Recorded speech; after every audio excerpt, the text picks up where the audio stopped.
Sebenarnya saya nggak pengen ya tanggapi komenan seperti ini. Buat saya ini pekomenan yang apa ya, yang tapi nggak apa-apa. Gini aja Mas ya, kamu bilang Anies kalau masuk ke gereja jadi Yohanes, masuk masjid jadi imam, kalau masuk WC jadi apa ya.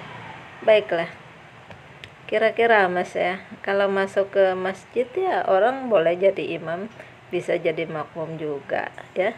Ini ada yang larang. Selama beliau mampu, kenapa tidak mengimami? Daripada kayak Jokowi kemarin ngimami orang, ya cuma Allahu Akbarnya saja, sedangkan Al-Fatihahnya dibaca sama orang di belakang. Kan sebenarnya tidak boleh. Yang namanya imam itu harus menyelesaikan ibadah itu dengan baik. Tapi faktanya kita lihat Jokowi kemarin ya, dia mengimami orang sholat ya, tapi sayang dia hanya baca Allahu Akbar dan begini dia, begini tangannya Jokowi, begini Allahu Akbar, begini. Aturan kalau orang laki ya sebatas ini. Nah, tangan tetap begini pas di telinga. Ada juga orang sebelah gini, ada juga nggak boleh orang sholat ke belakang telinga, itu nggak boleh, nggak ada aturan itu. Nah, itu melanggar aturan dari Nabi besar kita Muhammad ya, karena kita sholat Allahu Akbar ini sebatas telinga, dengan telinga sini. Nah, udah salah tangannya, baca Allahu Akbarnya dia yang baca, Jokowinya, tapi Al-Fatihahnya dibaca sama makmumnya, dibaca sama orang di belakang ya. Itu Jokowi ya. Ya, kalau Pak Anies mau masuk masjid udah pasti jadi imam, karena beliau alhamdulillah ya mampu mengimami ya. Kalau masuk ke gereja gini Mas ya, yang namanya kita apa ya, pemimpin sama apa ulama tuh beda ya.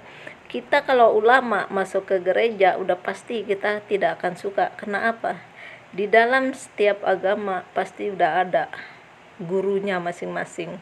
Di dalam Islam ada ulama, di dalam Kristen ada pendeta, di dalam agama-agama lain ada gurunya sendiri. Jadi tidak boleh ya. Ini bagian dari para ulama. Tapi kalau itu pemimpin negara, dia harus merangkul semua agama. Merangkul. Masuk ke gereja bukan berarti dia harus menjadi Kristen, tidak. Itu namanya merangkul ya. Merangkul supaya dia tidak pilih kasih dengan setiap rakyatnya, karena rakyat di negara kita diakui 5 agama kan. Jadi Pak Anies harus merangkul setiap agama itu.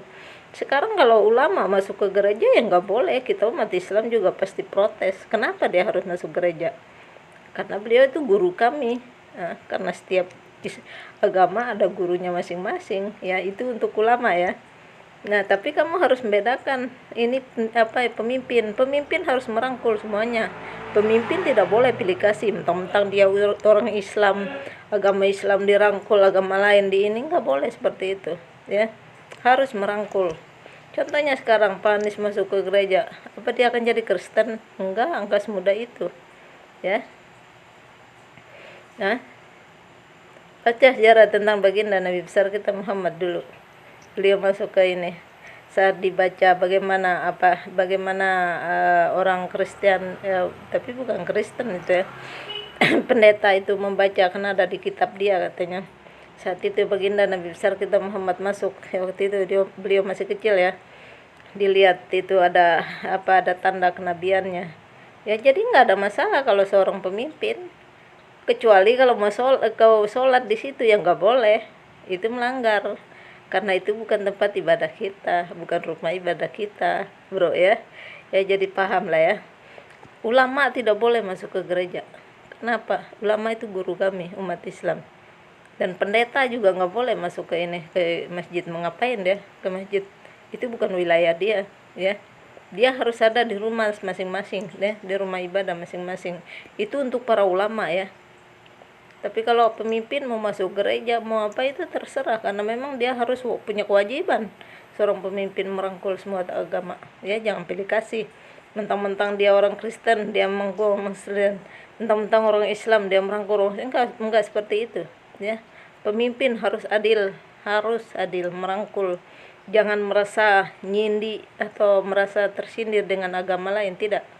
Beliau harus merangkul. Masuk ke gereja bukan berarti beliau akan jadi kafir, tidak. Naudzubillah misalnya ya. Jadi begitu Mas ya. Kalau kamu bilang masuk ke WC jadi apa? Emang kalau kamu masuk ke WC kamu jadi apa? Hah? Misalnya kalau kamu masuk ke WC, apa kamu keluar jadi setan? Atau kamu keluar jadi dewa? Begitu maksudnya. Ya. Saya tahu kualitas kayak begini apa ya. Tapi nggak apa-apa ya. Cuma sebatas itu saya paham ya Mas ya. Kalau kamu bisa jadi sesuatu saat kamu keluar di WC, ya mungkin Pak Anies juga bisa keluar dari WC. Mungkin beliau jadi apa ya, lebih cerdas, lebih ini lagi ya. Karena apa, kotoran itu udah dibuang ya. Yang namanya kotorannya itu dibuang ya.